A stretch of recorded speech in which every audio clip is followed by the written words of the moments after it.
Hello today and welcome to my channel. Today we are putting together this rear end back in a 2007 2008 Yamaha Grizzly. As you can see, I've already tore the thing apart, and come to find out the main problem with what we have going on, the operator was running this machine in two-wheel drive. You could hear a bad grinding noise, like something was going on.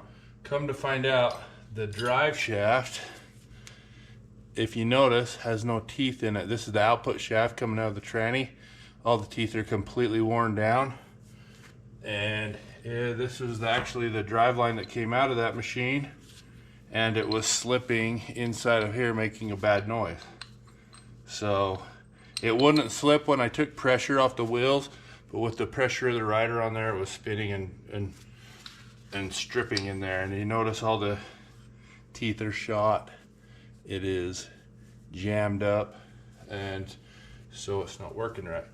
And what I suspect the problem is over time the boot got tore going onto the output shaft from the transmission side, and got a little bit of water in there and contaminated it. Started a rust problem, and over time was able to slip between the driveline and the transmission yoke. So we actually have a new output shaft right here that we ordered. We're going to be installing that onto the transmission.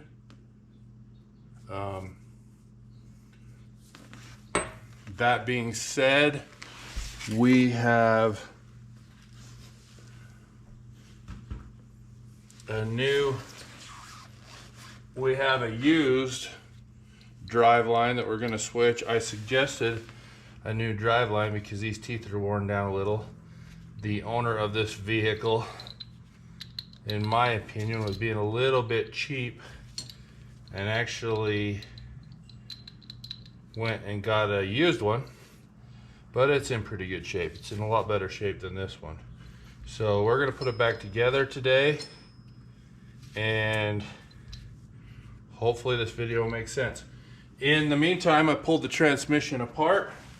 I'm gonna pull it apart right here, and took a look at it while we had it apart because we weren't sure originally what the problem was. And come to find out, this transmission's in pretty good shape on the inside. I've already pulled it all apart.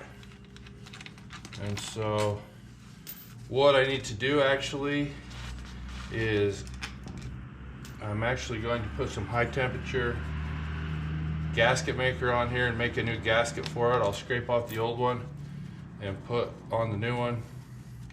Put on basically not a new gasket.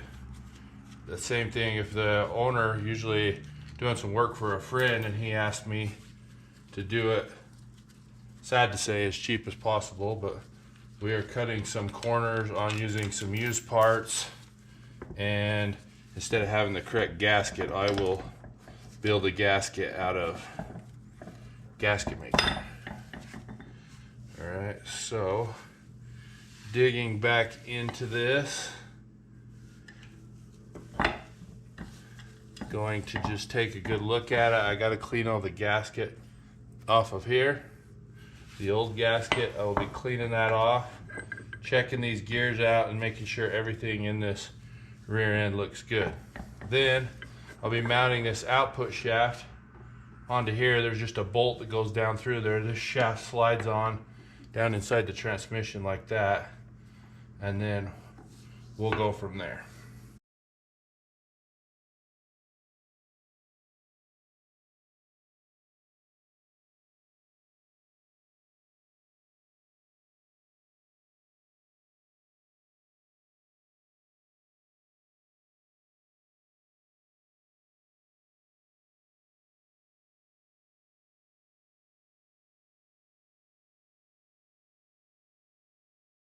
All right, I got that scraped off of there.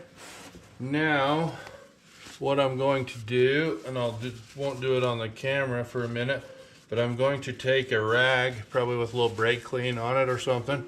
Gonna wipe all these surfaces, make sure I don't leave any type of dirt inside of this, clean out the casing. Then I'll come back, just looking it over. These bearings in here are nice and good, working good. The seals on the outside, they look like they're in fairly good shape. Gonna clean them up. I tore this apart right here. This front shaft, it has like the pinion gear that goes down inside of it. It's in pretty good shape. Looked at the bearing in there, it's in good shape. Went ahead and they have a steel gasket right here, and carefully took that apart. When you pry those open, start from the top, because the oil is on the lower half of the transmission, so if you did damage it, hopefully it doesn't create a leak. I've already bolted that back on. I have to install this right here, which is a 21 millimeter right here. So I'll do that here in just a moment. I'm gonna clean this up, come right back.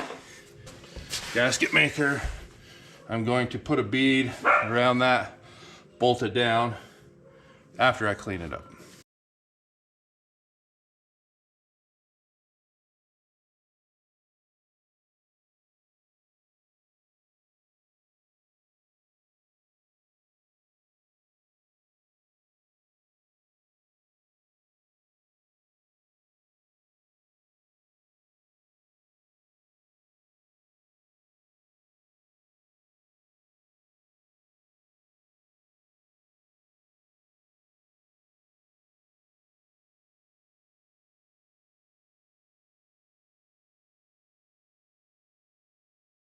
All right, I got the output shaft reinstalled onto the transmission, and it feels like it's spinning pretty nicely. This would be the perfect time to change those seals when you have this apart. These are your CV shaft seals in your tranny, and both sides, and there's also a seal right here that's the seal on this. I checked over these on this transmission. They're not leaking. They're in good shape. I did not change them, but that's a perfect time to do that. Now, I'm actually going to install this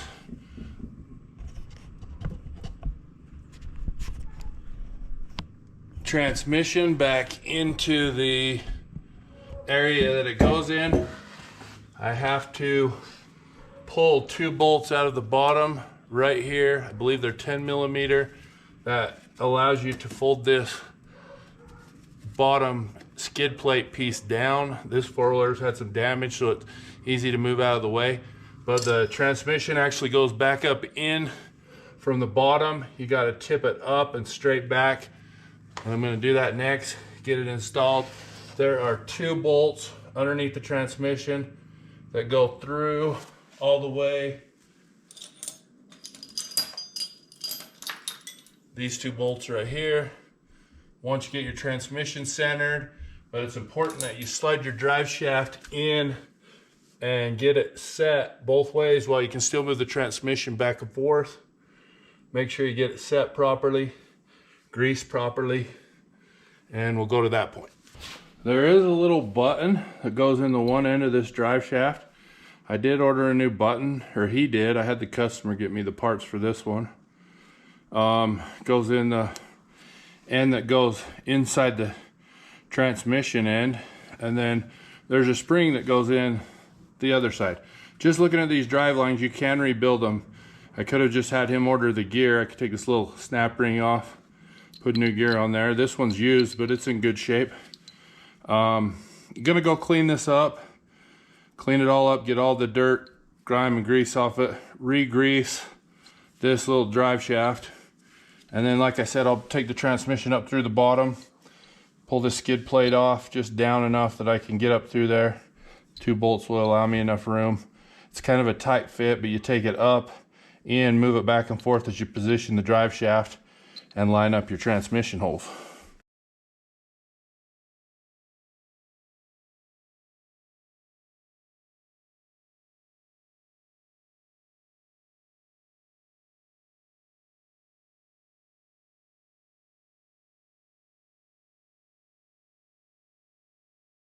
All right, I got the transmission positioned back where it needs to be,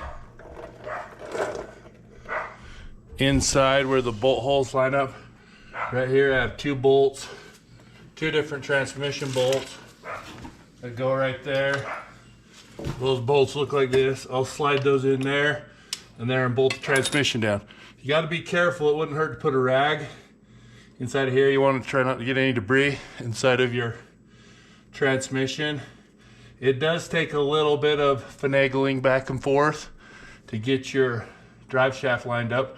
I cleaned out the engine side of the drive shaft and I greased up everything really well. Cleaned all the gears before I put them back in.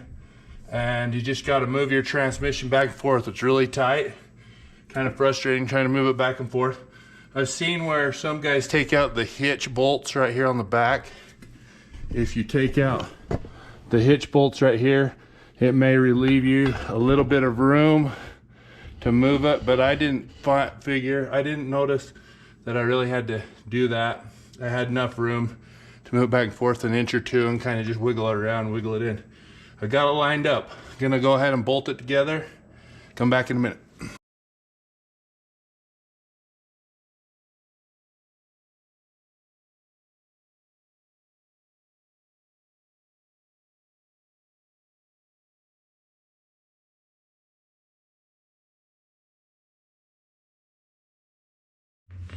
Okay, we're back. I'm just going to explain what we're going to be doing here. For one thing I want to say is I apologize. I've been calling that differential a transmission. Just a brain fart going on, but that's a differential. So we've been installing the differential in the drive shaft. In order to get the transmission out, I didn't say this yet, you have to take out the sway bar. There's 2 bolts, actually 4 bolts, 2 on each side. They are, I believe they're 12 millimeter bolts, maybe 14s, I'll have to check. But they actually go in. We're gonna reinstall the bar back in where it goes. Then I've got brand new CV axles that go into it. We'll pop those in on both sides. Then we are going to install the hubs back on and the brakes. There's 4 bolts that go in these, and I can explain those in a moment. I actually put new wheel bearings in these while I installed them. When I pulled one side apart, the bearings fell out. Looking at the other side, it was rough, so I did press those in and out. I have another video of how to press bearings. But for now, we're going to go back with installing the drive shafts. Probably one of the easiest ways to do it, I've found, is make sure you get the transmission side in, and what you're going to do is make sure you don't have any debris on there. New differentials, normally how I do it is put them in and you give them a little move around till they slide in. Sometimes you have to tap those a little. Don't want to be too rough on them to ensure that you don't damage them. Once they are popped in like that, you'll notice you give them a little tap, they will not come out. You want to be careful with the boots on those.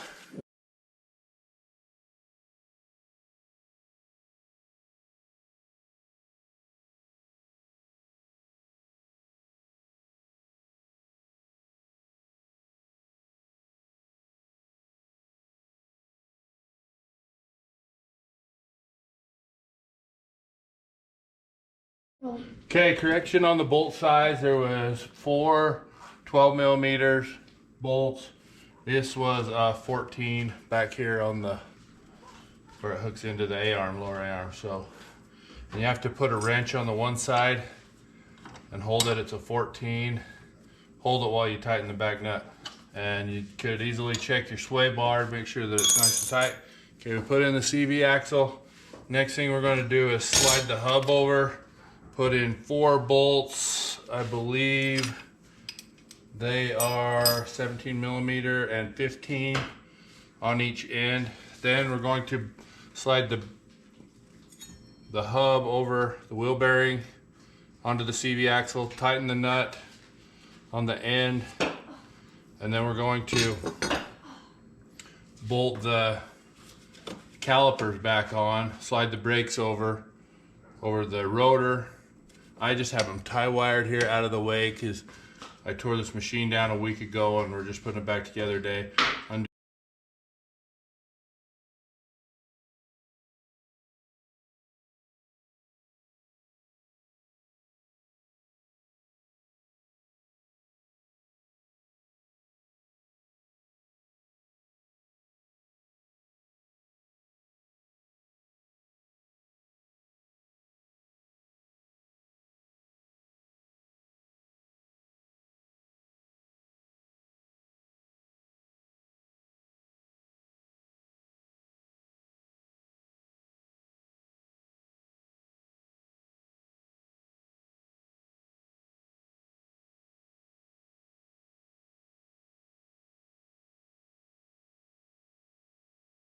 All right, we're over here to the other side. We're going to install the CV axle. Make sure it's clean, grease-free. You're going to just slide it in a little, and then usually the next step is I like to use a good hammer, a bigger one that has a little weight behind it, and just tap it lightly. You'll feel it go in. You don't want to bugger the threads on the end of there. Once it's in, you can tap on a little, you know you're in. I forgot to mention on the differential, I had to hook up the tube on the top, just slid it on. Just has a little press thing.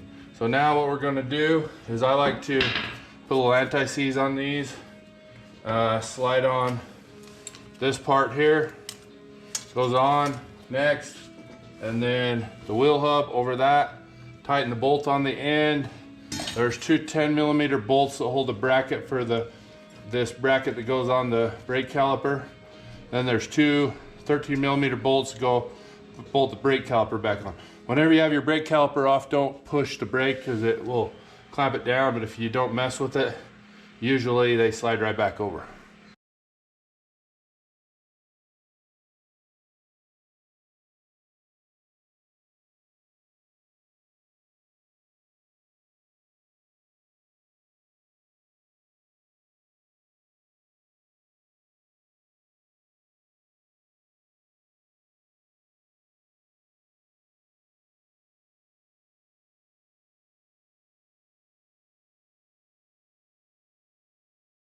All right, just a reminder at the end of this, there's 4 grease inserts on the back of this rear end. You'll want to grease those up after you're done installing the wheel hubs.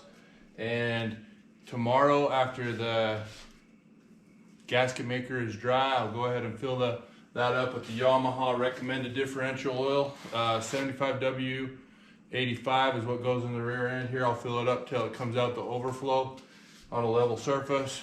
And if you have any comments or questions, please leave them below. Please like and subscribe to Dusty DIY.